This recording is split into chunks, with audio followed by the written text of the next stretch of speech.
مرت مراد میں آج کی ایپیسوڈ میں اپنی ساس کے پاس جاتی ہے اور جا کے ان کے پاس باتیں کرنا شروع کر دیتی ہے.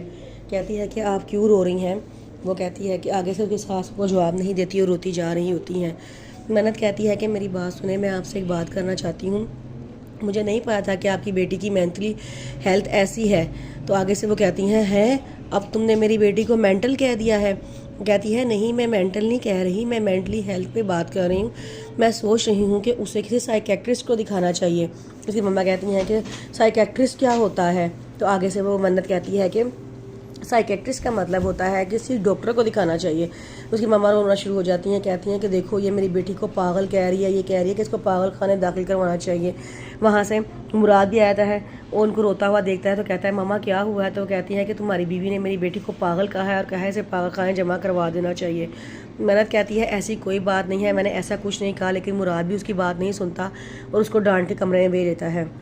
وہ دکھی ہو کے وہاں سے چلی جاتی ہے.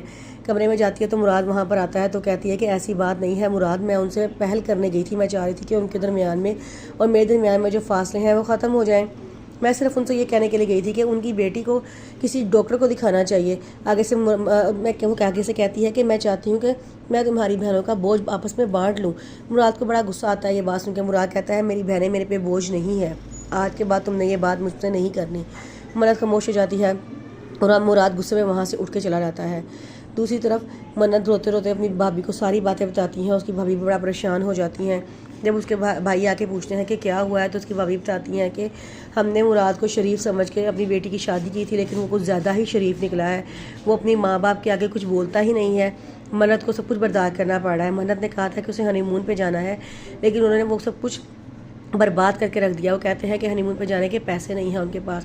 تو آگے سے اس کے بہنوئی کہتے ہیں اوہو، تو وہ جو پیسے سلامی کے ملے تھے وہ کہاں گئے. تو اس کی بھابھی بتاتی ہیں کہ وہ پیسے تو سارے انہوں نے جو اس کی بہن کے چھوڑ پولیس اسٹیشن میں گیا تھا، اس کو پولیس نے پکڑ لیا تھا، وہ سارے پیسے تو ادھر لگ گئے.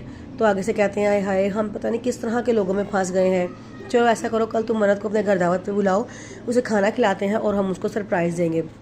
وہ بڑا خوش ہوتی ہیں. وہ منت کو فون کرتی ہیں اور منت سے کہتی ہیں کہ کل آپ کی ہمارے گھر میں دعوت ہے، آپ نے ہمارا کھانا کھانے آنا ہے اور آپ کے لیے ایک بہت بڑا سرپرائز بھی ہے. منت کہتی ہے بھابھی بتا دیں کیا سرپرائز ہے. تو وہ کہتی ہے کہ نہیں، جب تم آؤ گی تو میں تب بتاؤں گی. میں نے مراد کو بھی فون کر دیا ہے اور مراد بھی آ جائے گا. نیچے سارے بیٹھے ہوتے ہیں. ایک دم ان کی بڑی والی بہن روتی ہوئی گھر آ جاتی ہے اور آ کے کہتی ہے کہ ہمیں مالک مکان نے گھر سے نکال دیا ہے. وہ کہہ رہا تھا کہ پیسے لے کے آؤ، لیکن ہمارے پاس پیسے نہیں تھے تو اس نے ہمیں گھر سے نکال دیا ہے اور اب اپنا سامان ہم لے کر یہاں پر آ گئے ہیں. آگے سے اس کا بہن کہتا ہے کہ کیا آپ کی بہو کو اعتراض تو نہیں ہوگا ہمارے یہاں رہنے پہ. اس کی مما کہتی ہیں کہ اعتراض والی کون سی بات ہے، یہ اس کا گھر تھوڑی ہے، یہ میری بیٹیوں کے باپ کا گھر ہے اور ان کا پورا حق ہے، وہ جب تک چاہیں یہاں رہ سکتی ہیں. اگر کسی کو اعتراض ہے تو وہ اپنی ماں کے گھر چلی جائے. یہ سن کے ان کا بہنوئی لالچی ہوتا ہے، وہ بڑا خوش ہو جاتا ہے. وہ ان کے گھر میں ڈیرے جما کے بیٹھ جاتا ہے.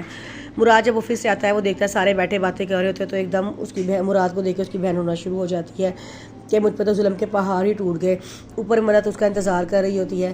کافی دیر وہ نیچے مراد بیٹھا رہتا ہے. اس کی مما اس کو اوپر جانے نہیں دیتی. منت مراد کو فون کرتی ہے تو وہ بتاتا ہے میں تو کافی دیر سے نیچے بیٹھا ہوں. یہ بات سن کے منت کو بڑا غصہ آتا ہے. وہ نیچے آ جاتی ہے اور کہتی ہے کہ ہم تو جا رہے تھے. اس کی مما کہتی ہیں تم لوگ کہاں جا رہے تھے اور مجھے بتایا بھی نہیں. آگے سے منت کہتی ہے کہ ابھی کچھ بتانے ہی لگتی ہے. تو مراد کہتا ہے کہ آفس کی طرف سے پارٹی ہے، ہماری شادی کی خوشی میں انہوں نے ہمیں پارٹی دی ہے. تو آگے سے وہ کہتی ہیں چلو ٹھیک ہے جاؤ، کیا کر سکتے ہیں، میں نے تمہارے لیے اروی گوشت بنایا تھا، اب تم وہ بھی نہیں کھا سکتے، چلو جاؤ. آگے سے ان کا بہنوئی کہتا ہے کہ وہ کوئی بات نہیں، وہ ہم کھا لیں گے، ہم بھی تو گھر کے ہی لوگ ہیں، ہم کون سے مہمان ہیں. آج نہیں تو کل، کل نہیں تو پرسوں، پرسوں نہیں تو ترسوں ہم ان سے مل ہی لیں گے اور بھابھی کے ہاتھ کا بنا ہوا کھانا بھی کھا لیں گے. منت کو اس کی باتیں کرنا پسند نہیں آتی. وہ مراد سے کہتی ہے ہم لیٹ ہو رہے ہیں، ہمیں جانا چاہیے.